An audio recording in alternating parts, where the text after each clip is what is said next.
सोने से पहले बोलने चाहिए। यह 2 शब्द जीवन की सभी समस्याएं दूर हो जाएगी। दोस्तों, इस प्राचीन कथा के माध्यम से हम आपको बताते हैं कि रोज रात को सोने से पहले कौन से 2 शब्द बोलने चाहिए। इन शब्दों का इतना महत्व क्यों है और यह 2 शब्द बोलने से कौन कौन से फल मनुष्य को प्राप्त होते हैं, तो इसे जानने के लिए आप इस प्राचीन कथा को पूरा जरूर सुने। इस कथा को सुनने मात्र से ही मनुष्य के जीवन के सभी कष्ट समाप्त होते हैं। तो चलिए शुरू करते हैं। एक समय की बात है, प्राचीन काल में मेघंकर नाम की अत्यंत शोभायमान नगरी थी। उस नगरी में सुनंद नाम का एक अत्यंत विद्वान ब्राह्मण रहता था। वह ब्राह्मण ब्रह्मचर्य व्रत का पालन करने वाला, अहंकार से रहित, वेद शास्त्रों में प्रवीण, जितेंद्र तथा भगवान श्री कृष्ण का शरणागत था। वह नित्य भगवान श्री कृष्ण की पूजा आराधना किया करता था। फिर एक दिन उस ब्राह्मण ने गोदावरी नदी पर स्थित सभी तीर्थ की यात्रा करने का निश्चय किया और वह कुछ साथियों के साथ तीर्थ यात्रा पर निकल गया। वह गोदावरी नदी के किनारे पर स्थित विराज तीर्थ, तारा तीर्थ, कपिल संगम, अष्ट तीर्थ तथा अंबिकापुरी आदित्यारों का दर्शन करते हुए वह विवाह मंडप नाम के नगर में पहुंच गया। उस नगर में पहुंचने पर वह उस नगर के प्रत्येक घर में जाकर ठहरने के लिए स्थान मांगने लगा। वह प्रत्येक घर पर जाता और लोगों से एक रात में ठहरने के लिए थोड़ी सी जगह मांगता, किंतु उसे नगर में रहने वाले किसी भी व्यक्ति ने उसे विद्वान ब्राह्मण को ठहरने के लिए स्थान नहीं दिया, जिस कारण से वह बहुत उदास हो गया। फिर वह सुनंद गांव के मुखिया के पास गया और उसे एक रात्रि तक ठहरने के लिए जगह मांगने लगा। तो उसे गांव के मुखिया ने बड़ी ही चालाकी से उसे ब्राह्मण को एक धर्मशाला दिखा दी और कहा है, ब्राह्मण देवता आप और आपके साथी उस धर्मशाला में रख सकते हैं।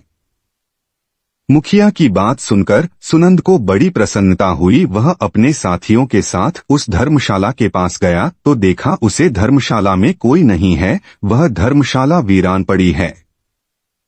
एक पक्षी भी उस स्थान पर दिखाई नहीं पड़ रहा था। ब्राह्मण ने सोचा, यह जगह तो बहुत ही वीरान है, ना कोई मनुष्य है, ना कोई पशु है और ना कोई पक्षी। अवश्य यह जगह श्रापित होगी। इस जगह पर जरूर कोई बुरी शक्ति का वास है। इतना सोचते हुए वह भगवान का नाम लेते हुए उसे धर्मशाला में रहने के लिए चला गया। ब्राह्मण और उसके सभी साथी उसे धर्मशाला में रात्रि के लिए सो गए। फिर दूसरे दिन जब वह सुनंद ब्राह्मण उठा तो वहां का दृश्य देखकर उसे बड़ा आश्चर्य हुआ। उसके सभी साथी गायब थे, कहीं पर भी कोई नजर नहीं आ रहा था।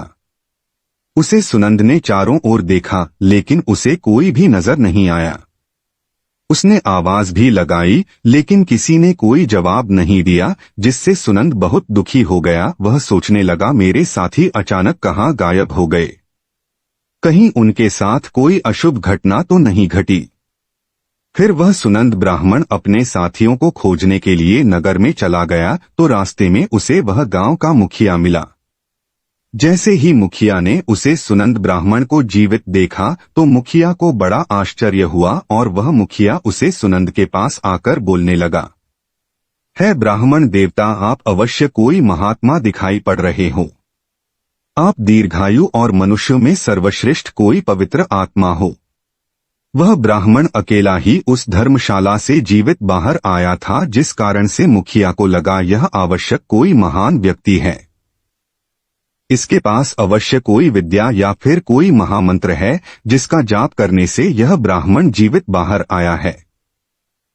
फिर मुखिया ने उस ब्रह्मा से प्रार्थना की और उसे अपने गांव में ठहरने के लिए मानने लगा।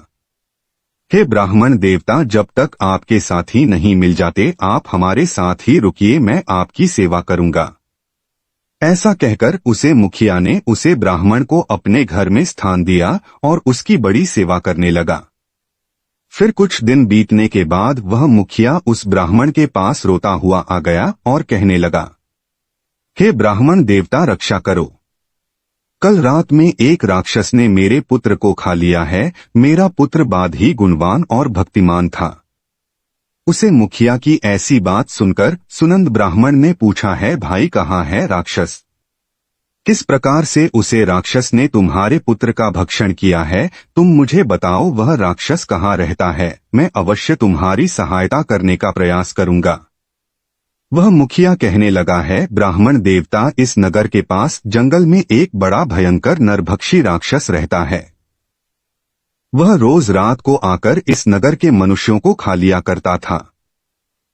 फिर एक दिन समस्त नगर वासियों ने उसे राक्षस से विनती की कि वह इस नगर के लोगों को ना खाएं।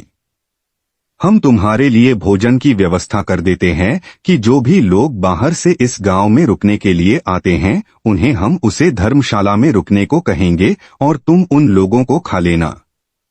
उस राक्षस ने हम नगर वासियों की बात मान ली और जो भी रात को उसे धर्मशाला में रुकता है तो वह राक्षस उन्हें खा लेता है।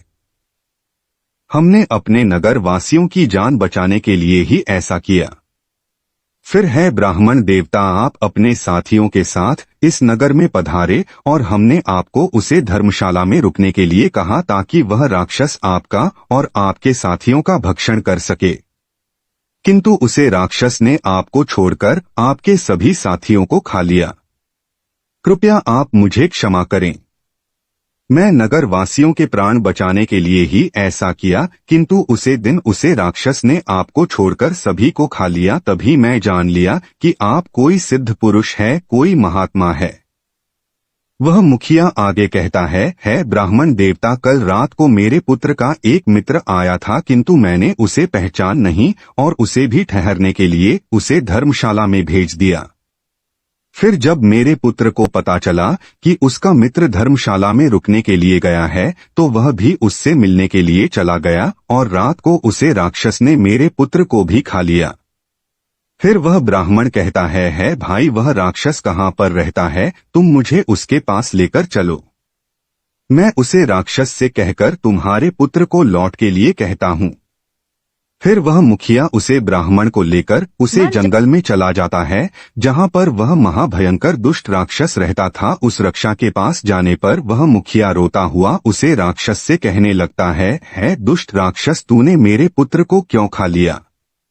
मेरे पुत्र को अब वापस लौटा दो। वह राक्षस कहने लगा है, मनुष्य, तुम्हारा पुत्र भी उसे धर्मशाला में था, इसी कारण से वह भी अन्य लोगों के साथ मेरा ग्रास बन गया।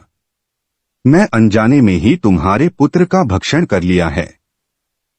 अब तुम्हारा पुत्र मेरे पेट में है, मैं उसे तुम्हें वापस नहीं लौटा सकता। अब तुम अपने पुत्र की मुक्ति के लिए उपाय करो। फिर वह मुखिया कहता है, ही रक्षा, अब तुम ही बताओ मैं अपने पुत्र की मुक्ति के लिए क्या उपाय करूं? उसका मृत शरीर भी मेरे पास नहीं है, तुमने उसे चबा लिया है।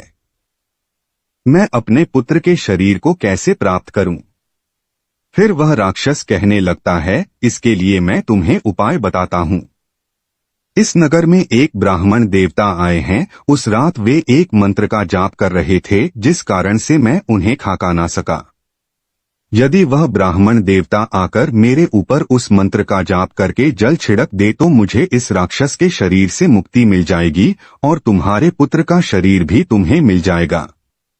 तब उस मुखिया के साथ खड़ा वह सुनंद ब्राह्मण ने कहा कि हे राक्षस, वह ब्राह्मण मैं ही हूँ जिसे उस रात तुमने नहीं खाया। फिर वह राक्षस उस सुनंद की ओर देखता है और प्रणाम करते हुए कहता है ब्राह्मण देवता, आपके दर्शन करके मैं धन्य हुआ। कृपया आप मुझे इस श्राप से मुक्ति दिलाओ।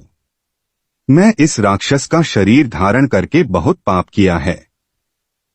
तब वह ब्राह्मण कहता है, हे राक्षस, तुम मुझे बताओ किस कारण से तुम्हें यह राक्षस का शरीर प्राप्त हुआ है? तब वह राक्षस कहने लगता है, पहले के समय में मैं एक किसान था, इसी नगर के पास में मैं खेती किया करता था। एक दिन मेरे खेत के पास में एक गिद्ध एक जीवित मनुष्य पर हमला करके उसे खाने लगा था। तभी उस स्थान से एक तपस्वी जा रहे थे। उन्होंने इस दृश्य को देखा तो वह दूर से ही उस मनुष्य को बचाने का प्रयास करते हुए उसके पास आ गए। तो वह गिद्ध उसे मनुष्य को उठाकर आकाश में उड़ गया।